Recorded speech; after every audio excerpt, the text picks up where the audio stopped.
मेरे चैनल में आप सभी का हार्दिक स्वागत है। आज मैं उपस्थित हूँ मुंशी प्रेमचंद द्वारा लिखित उपन्यास गोदान का अगला भाग लेकर। सोना 17वें साल में थी और इस साल इसका विवाह करना आवश्यक था। होरी तो 2 साल से इसी फिक्र में था, पर हाथ खाली होने से कोई काबू न चलता था। मगर इस साल जैसे भी हो उसका विवाह कर देना ही चाहिए, चाहे कर्ज लेना पड़े, चाहे खेत गिरों रखने पड़े। और अकेले होरी की बात चलती तो 2 साल पहले ही विवाह हो गया होता। वह किफ़ायत से काम करना चाहता था, पर धनिया कहती थी कितना ही हाथ बांध कर खर्च करो, 200-250 लग ही जाएंगे।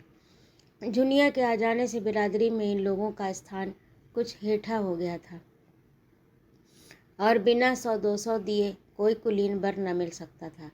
पिछले साल चैती में कुछ न मिला।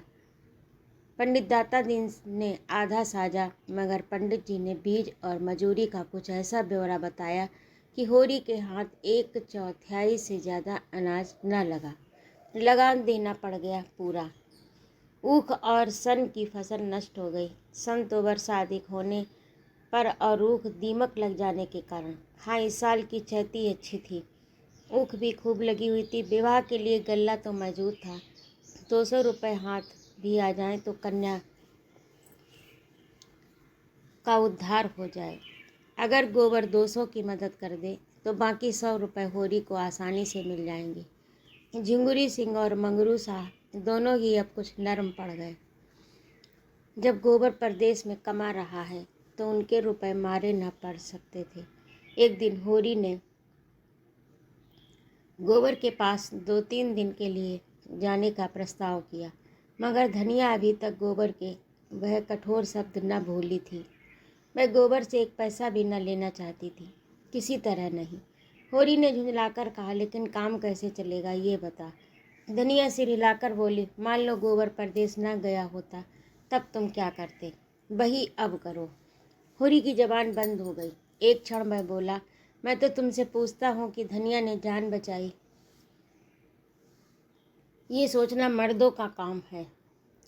होरी के पास जवाब तैयार था। मान ले मैं ना होता तो तू अकेली रहती, तब तू क्या कहती? तब तू क्या करती? बह कर। धनिया ने तिरस्कार भरी आंखों से देखा। तब मैं कुछ कन्या भी दे देती तो कोई हंसने वाला न था। कुछ कन्या होरी भी दे सकता था, इसी में उसका मंगल था, लेकिन कुछ मर्यादा कैसे छोड़ दे। उसकी बहनों के विवाह में 300-300 रुपये बाराती द्वार पर आए थे। उसकी बहनों के विवाह में 300 बाराती द्वार पर आए थे। दहेज भी अच्छा दिया गया था। नाच तमाशा, बाजा गाजा, हाथी घोड़े सभी आए थे। आज भी बिरादरी में उसका नाम है। 10 गांव के आदमियों से उसका हेल मेल है। कुछ कन्या देकर वह किसे मुंह दिखाएगा? इससे तो मर जाना अच्छा है। और वह क्यों कुछ कन्या दे? पेड़ पालो है, जीवन पेड़ पाले हैं, जमीन है और थोड़ी सी साख भी है। अगर वह 1 बीघा भी बेच दे तो 100 मिल जाए, लेकिन किसान के लिए ज़मीन जान से भी प्यारी है, कुल मर्यादा से भी प्यारी है। कुल 3 ही बीघे तो उसके पास है। अगर 1 बीघा बेच दे तो फिर खेती कैसे करेगा? कई दिन इसी हैस वैस में गुजरे। होरी कुछ फैसला न कर सका। दशहरे की छुट्टियों के दिन थे। झिंगुरी, पटेश्वरी, नोखेराम तीनों ही सज्जनों के लड़के छुट्टियों में घर आए थे। तीनों अंग्रेजी पढ़ते थे। यद्यपि तीनों 20-20 साल के हो गए थे, पर अभी तक यूनिवर्सिटी में जाने का नाम न लेते थे। एक एक क्लास में 2-2, 3-3 साल पढ़े रहते। तीनों की शादियां हो चुकी थीं। पटेश्वरी के सपूत बिंदेश्वरी तो एक पुत्र के पिता भी हो चुके थे। तीनों दिन भर ताश खेलते, भंग पीते और छैला बने घूमते। वे दिन में कई कई बार होरी के द्वार की ओर ताकते हुए निकलते। कुछ ऐसा संयोग था कि जिस वक्त वे निकलते उसी वक्त सोना भी किसी न किसी काम से द्वार पर आ खड़ी होती। इन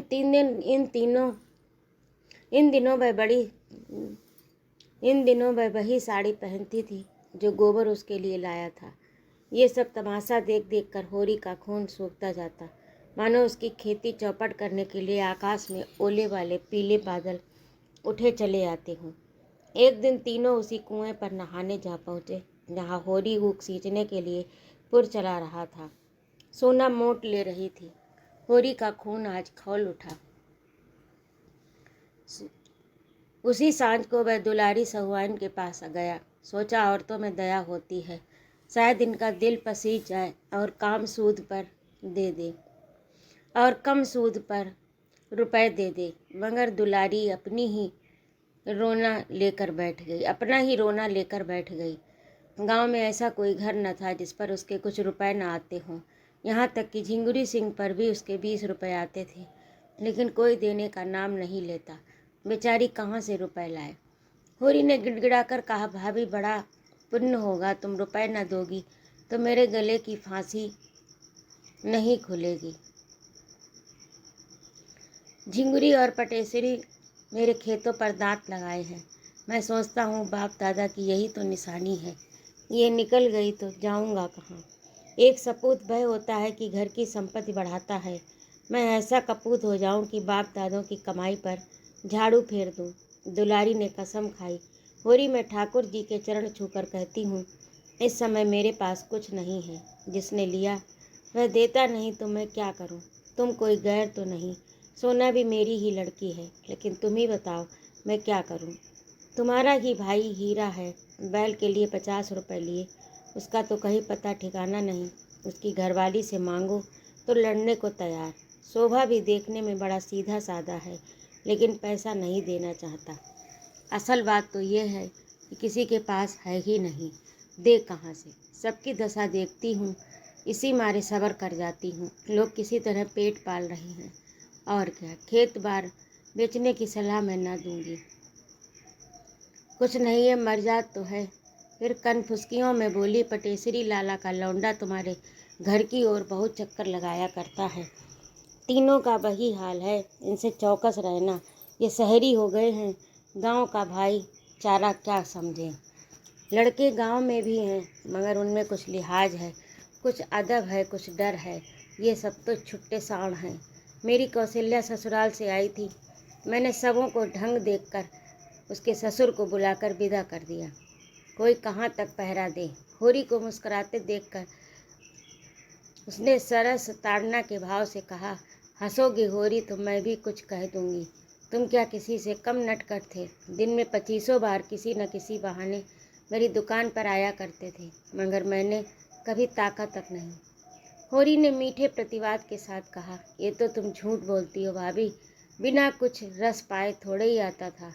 चिड़िया एक बार परत जाती है, तभी दूसरी बार आंगन में आती है।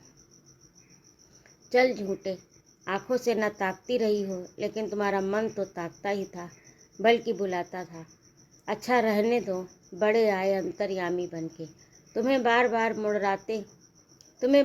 मडराते देख के मुझे दया आती थी। नहीं, तुम कोई ऐसे बांके जवान न थे। हुसैनी 1 पैसे का नमक लेने आ गया और ये परिहास बंद हो गया। हुसैनी नमक लेकर चला गया तो दुलारी ने फिर कहा, गोबर के पास क्यों नहीं चले जाते, देखते भी आओगे और शायद कुछ मिल भी जाए। होरी निराश मन से बोला, वह कुछ न देगा। लड़के 4 पैसे कमाने लगते हैं तो उनकी आंखें फिर जाती हैं। मैं तो बेहयाई करने को तैयार था, लेकिन धनिया नहीं मानती। उसकी मर्जी बिना चला जाऊं तो घर में रहना अपाड़ कर देगी। उसका स्वभाव तो जानती हो। दुलारी ने कटाक्ष करके कहा, तुम तो मेहरिया के जैसे गुलाम हो गए। तुमने पूछा ही नहीं तो क्या करता। मेरी गुलामी करने को कहते तो मैंने लिखा लिया होता। सच तो अब से क्या बिगड़ा है, लिखा लो ना। 200 में लिखता हूँ, इन दामों महंगा नहीं है। तब धनिया से तो न बोलोगे। नहीं नहीं, कसम खाऊं, और जो बोले तो मेरी जीभ काट लेना। अच्छा तो जाओ, घर ठीक ठाक करो, मैं रुपए दे दूंगी। होरी ने सजल नेत्रों से दुलारी के पांव पकड़ लिए। भावा बेस से मुंह बंद हो गया। सहुआइन ने पांव खींचकर कहा, अब यही शरारत मुझे अच्छी नहीं लगती। मैं साल भर के भीतर अपने रुपए सूद समेत कान पकड़ कर लूँगी। तुम तो व्यवहार के ऐसे सच्चे नहीं हो, लेकिन धनिया पर मुझे विश्वास है। सुना पंडित तुमसे बहुत बिगड़े हुए हैं। कहते हैं इसे गांव से निकाल कर नहीं छोड़ा तो ब्राह्मण नहीं। तुम सिलिया को निकाल बाहर क्यों नहीं करते? बैठे बैठाए झगड़ा क्यों मोल लेते हो? धनिया उसे रखे है तो क्या करूं? सुना है पंडित काशी गए थे, वहाँ एक बड़ा नामी विद्वान पंडित है, वह 500 मांगता है, तब पराश्चित करवाएगा, तब प्रायश्चित कराएगा। भला कुछ कहो, अंधेर नहीं हुआ। जब धर्म नष्ट हो गया तो एक नहीं 1000 प्रायश्चित करो, इससे क्या होगा? तुम्हारे हाथ का छुआ पानी कोई न पिएगा, चाहे जितना प्रायश्चित करो। होरी यहाँ से घर चला तो उसका दिल उछल रहा था। जीवन में ऐसा सुखद अनुभव उसे कभी न हुआ। रास्ते में शोभा के घर गया, सगाई लेकर चलने के लिए न्योता दे आया। फिर दोनों दाता दीन के पास सगाई की शायद पूछने गए। वहाँ से आकर द्वार पर सगाई की तैयारियों की सलाह करने लगे। धनिया ने बाहर निकलकर कहा, पहर रात गई, अभी रोटी खाने की बेला नहीं आई, खाकर बैठो, गपड़ चौथ करने को तो सारी रात पड़ी है। होरी ने उसे भी परामर्श में शरीक होने का अनुरोध करते हुए कहा, इसी सहालग में लगन ठीक हुआ है, बता क्या क्या सामान लाना चाहिए, मुझे तो कुछ मालूम नहीं। जब कुछ मालूम ही नहीं तो सलाह करने क्या बैठे हो? रुपए पैसे का डौल भी हुआ है कि मन की मिठाई खा रहे हो?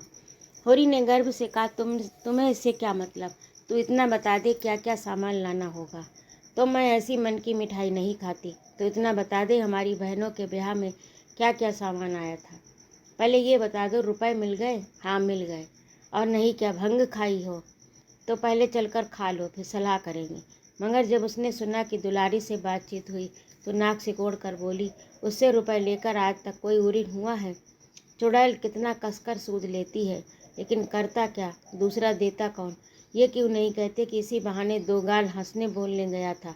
बूढ़े हो गए हो पर ये बान न गई। तू तो धनिया कभी कभी बच्चों जैसी बातें करने लगती है। मेरे जैसे फटे हालों से मैं हंस बोलेगी, सीधे मुंह बात तो करती नहीं। तुम जैसों को छोड़कर उसके पास और जाएगा ही कौन? उसके द्वार पर अच्छे अच्छे नाक रगड़ते हैं धनिया, तू क्या जाने, उसके पास लक्ष्मी है। उसने जरा सी हामी भर दी, तुम चारों ओर खुशखबरी लेकर दौड़े। हामी नहीं भर दी, पक्का वादा किया है। होरी रोटी खाने गया, शोभा अपने घर चला गया तो सोना सिलिया के साथ बाहर निकली। वह द्वार पर खड़ी सारी बातें सुन रही थी। उसकी सगाई के लिए 200 रुपये दुलारी से उधार लिए जा रहे हैं। ये बात उसके पेट में इस तरह खलबली मचा रही थी जैसे ताज़ा चूना पानी में पड़ गया हो। द्वार पर एक कुप्पी जल रही थी जिससे ताक के ऊपर की दीवार काली हो गई। दोनों बैल नाद में सानी खा रहे और कुत्ता जमीन पर टुकड़े के इंतजार में बैठा हुआ था। दोनों युवतियां बैलों की चरनी के पास आकर खड़ी हो गई। सोना बोली, तूने कुछ सुना? दादा सहुआन से मेरी सगाई के लिए 200 रुपये उधार ले रहे हैं। सिलिया घर का रत्ती रत्ती हाल जानती थी। बोली, घर में पैसा नहीं तो क्या करें? सोना ने सामने के काले वृक्षों की ओर ताकते हुए कहा, मैं ऐसा नहीं करना चाहती जिससे माँ बाप को कर्जा लेना पड़े। कहाँ से देंगे बेचारे, बता। पहले ही कर्ज के बोझ से दबे, 200 और ले लेंगे तो बोझा और भारी होगा कि नहीं? बिन दान दहेज के बड़े आदमियों का कहीं ब्याह होता है पगली? बिना दहेज के तो कोई बूढ़ा ठेला ही मिलेगा। जाएगी बूढ़े के साथ? बूढ़े के साथ क्यों जाऊं? भैया बूढ़े थे जो दुनिया को ले आए, उन्हें किसने कै पैसे दहेज में दिए थे? उसमें बाप दादा का नाम डूबता है। मैं तो सोनारी बालों से कह दूंगी, अगर तुमने ऐसा पैसा भी दहेज लिया तो मैं तुमसे विवाह ना करूंगी।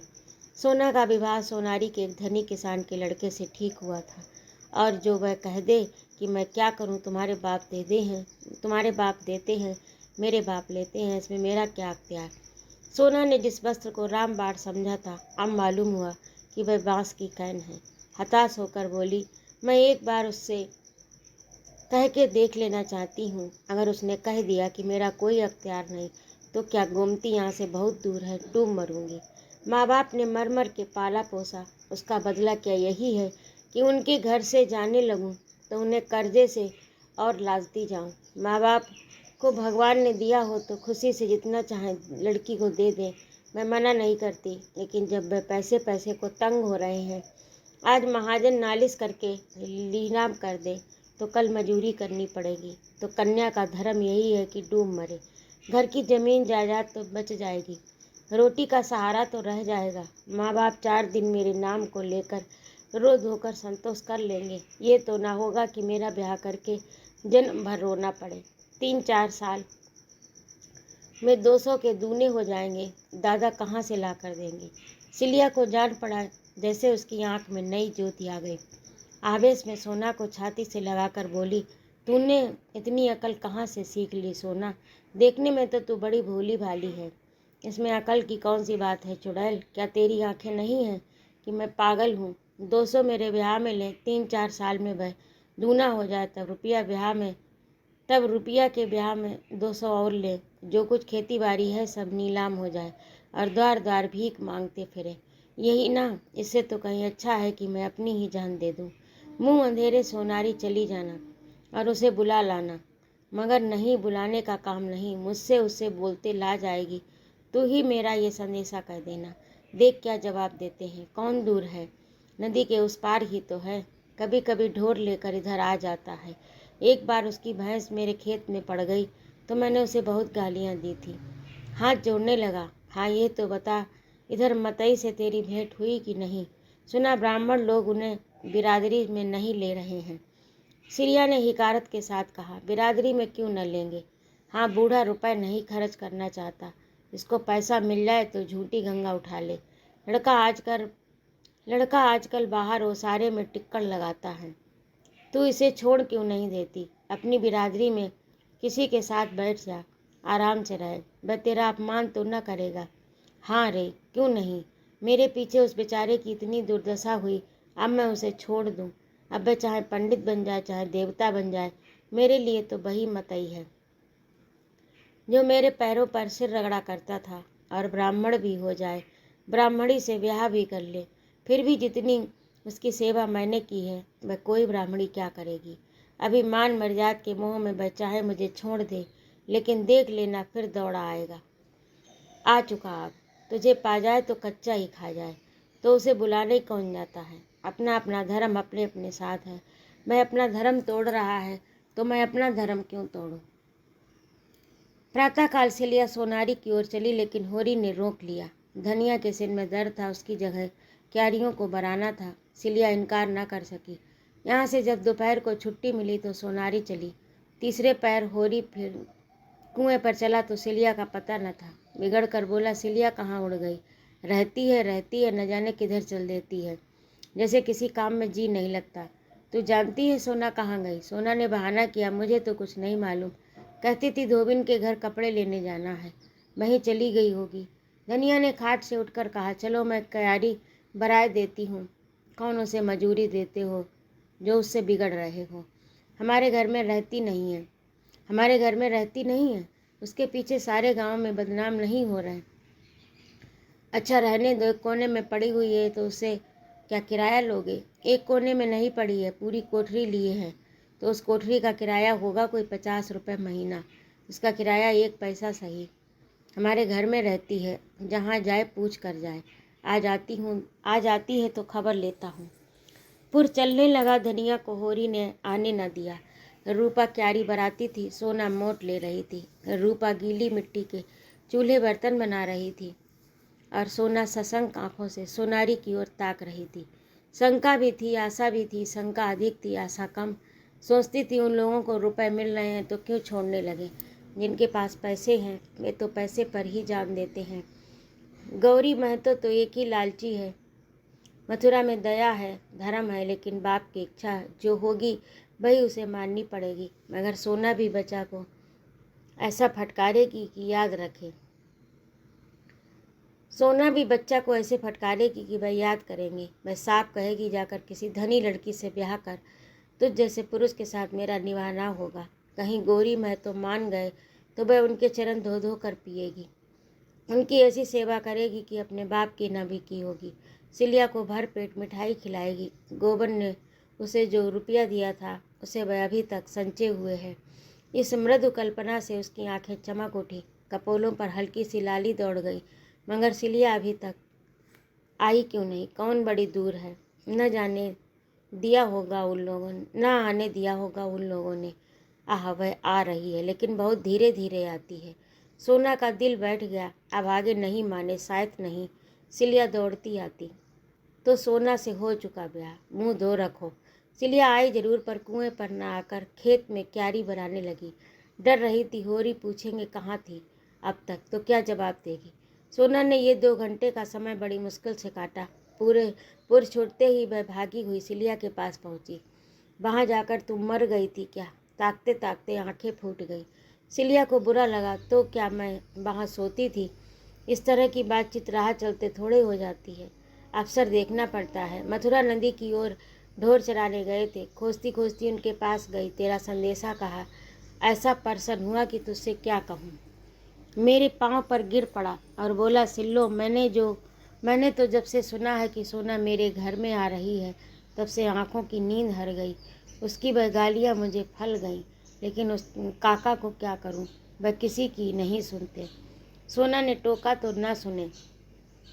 सोना भी जिद्दीन है, जो कहा है वह करके दिखाएगी, फिर हाथ मलते रह जाएंगी। बस उसी क्षण ढेरों को बही छोड़ मुझे लिए गौरी महतो के पास गया। महतो के 4 पुर चलते हैं। बस उसी क्षण ढोरों को बही छोड़ मुझे लिए गोरी महतो के पास गया। महतो के 4 पुर चलते हैं। कुआं भी उन्हीं का है। 10 बीघे का ऊख है। महतो को देख के मुझे हंसी आ गई, जैसे कोई घसियारा हो। हाँ, भाग का बली है। बाप बेटे में खूब कहा सुनी हुई। गौरी महतो कहते थे, तुझसे क्या मतलब? मैं चाहे कुछ लूँ या न लूँ, तू कौन होता है बोलने वाला? मथुरा कहता था, तुमको लेना देना है तो मेरा ब्याह मत करो, मैं अपना ब्याह जैसे चाहूँगा कर लूँगा। बात बढ़ गई। गौरी महतो ने पनैया उतार कर मथुरा को खूब पीटा। कोई दूसरा लड़का इतनी मार खा के बिगड़ खड़ा होता, मथुरा एक घूंसा भी जमा देता तो महतो फिर न उठते। मगर बेचारा 50 जूते खाकर भी कुछ न बोला। आंख में आंसू भरे मेरी ओर गरीब की तरह ताकता हुआ चला गया। तब महतो मुझ पर बिगड़ने लगे। सैकड़ों गालियाँ दी, मगर मैं क्यों सुनने लगी? मुझे उनका क्या डर था। मैंने सफा कह दिया, महतो 200-300 कोई भारी रकम नहीं है। तो होरी महतो इतने में बिक न जाएंगे? न तुम ही धनवान हो जाओगे, ये सब धन नाच तमाशे में ही उड़ जाएगा। हाँ, ऐसी बहू ना पाओगे। सोना ने सजल नेत्रों से पूछा। महतो इतनी ही बात पर उन्हें मारने लगे? सिलिया ने ये बात छिपा रखी थी। ऐसी अपमान की बात सोना के कानों में न डालना चाहती थी, पर ये प्रश्न सुनकर संयम न रख सकी। बोली, बही गोबर भैया वाली बात थी। महतो ने कहा, आदमी जूठा तभी खाता है जब मीठा हो, कलंक चांदी से ही धुलता है। इस पर मथुरा बोला, काका कौन घर कलंक से बचा है? हाँ, किसी का खुल गया, किसी का छिपा हुआ है। गोरी महतो भी पहले एक चमारिन में फंसे थे, उससे 2 लड़के भी हैं। मथुरा के मुंह से इतना निकलना था कि डोकरे पर जैसे भूत सवार हो गया। जितना लालची है उतना क्रोधी भी है, बिना लिए ना मानेगा। दोनों घर चले। सोना के सिर पर चरसा रस्सा जुए का भारी बोझ था, पर इस समय वह उसे फूल से भी हल्का लग रहा था। उसके अंतस्थल में जैसे आनंद और स्फूर्ति का सोता खुल गया। मथुरा की वह वीर मूर्ति सामने खड़ी थी, और वह जैसे उसे अपने हृदय में बैठाकर उसके चरण आंसुओं से पखार रही थी, जैसे आकाश की देवियाँ उसे गोद में उठाए हुए आकाश में छाई हुई लालिमा में लिए चली जा रही हैं। उसी रात को सोना को बड़े जोर का ज्वर चढ़ाया। तीसरे दिन गौरी महतो ने नाई के हाथ पत्र भेजा। स्वस्ति श्री सर्वोपमा जोग श्री होरी महतो को गौरी राम का राम राम बाजना। आगे जो हम लोगों में दहेज की बातचीत हुई थी, उस पर हमने शांत मन से विचार किया। समझ में आया कि लेन देन से बर कन्या दोनों ही घर वाले जेर बार होते हैं। जब हमारा तुम्हारा संबंध हो गया तो हमें ऐसा व्यवहार करना चाहिए कि किसी को ना आखरे। तुम दान दहेज की कोई फिक्र मत करना, हम तुमको सौगंध देते हैं। जो कुछ मोटा महीन जुरे बरातियों को खिला देना, हम वह भी न मांगेंगे। रसद का इंतजाम हमने कर लिया है। हाँ, तुम खुशी खुर्रमी से हमारी जो खातिर करोगे वह सिर झुकाकर स्वीकार करेंगे। होरी ने पत्र पढ़ा और दौड़े हुए भीतर जाकर धनिया को सुनाया। हर्ष के मारे उछला पड़ता था, मगर धनिया किसी विचार में डूबी रही। एक क्षण के बाद बोली, ये गौरी महतो की भलमनसी है, लेकिन हमें भी तो अपने मर्यादा का निवाह करना है। संसार क्या कहेगा? रुपया हाथ का मैल है, उनके लिए कुल मर्यादा नहीं छोड़ा जाता। जो कुछ हमसे हो सकेगा देंगे। गौरी महतो को लेना पड़ेगा। तुम यही जवाब लिख दो। माँ बाप की कमाई में क्या लड़की का कोई हक नहीं? लिखना क्या? चलो मैं नाई के से संदेश कहला देती हूँ। होरी हत बुद्धि सा आंगन में खड़ा और धनिया उस उदारता की प्रतिक्रिया में जो गौरी महतो की सज्जनता और धनिया की उदारता की प्रतिक्रिया में जो गौरी महतो की सज्जनता ने जगा दी थी, संदेशा कह रही थी। फिर उसने नाई को रस पिलाया, विदाई देकर विदा किया। मैं चला गया तो होरी ने कहा, ये तूने क्या कर डाला? धनिया, तेरा मिजाज आज तक मेरी समझ में न आया। तू आगे भी चलती है, पीछे भी चलती है। पहले तो इस बात पर लड़ रही थी कि किसी से एक पैसा कर्ज मत लो। कुछ कहन पहले तो इस बात पर लड़ रही थी कि एक पैसा भी कर्ज मत लो। कुछ देने दिलाने का काम नहीं। और जब भगवान ने गौरी के भीतर बैठकर ये पत्र लिखवाया तो तूने कुल मर्यादा का राग छेड़ दिया। तेरा मरम भगवान ही जाने। धनिया बोली, मुंह देखकर बीड़ा दिया जाता है, जानते हो नहीं? जानते हो कि नहीं? तब गौरी अपनी शान दिखाते थे, अब ये भलमनसी दिखा रहे हैं। ईंट का जवाब चाहे पत्थर हो, लेकिन सलाम का जवाब तो गाली नहीं है। होरी ने नाक सिकोड़ कर कहा, तो दिखा अपनी भलमनसी, देखे कहाँ से रुपए लाती है। धनिया आंखें चमकाकर बोली, रुपए लाना मेरा काम नहीं है, तुम्हारा काम है। मैं तो दुलारी से ही लूँगा। ले लो उसी से, सूद तो सभी लेंगे। जब डूबना ही है तो क्या तालाब और क्या गंगा।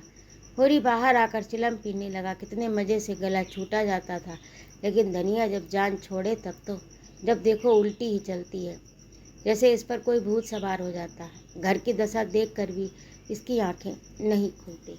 तो ये था आज का भाग। आपको कैसा लगा कमेंट करके अवश्य बताइएगा। और यदि आपको मेरा कहानी सुनाना अच्छा लगा हो तो कृपया मेरे चैनल को सब्सक्राइब करें, लाइक और कमेंट करें तथा अपने मित्रों में शेयर करें। सुनने के लिए बहुत बहुत धन्यवाद। जय माँ भारती।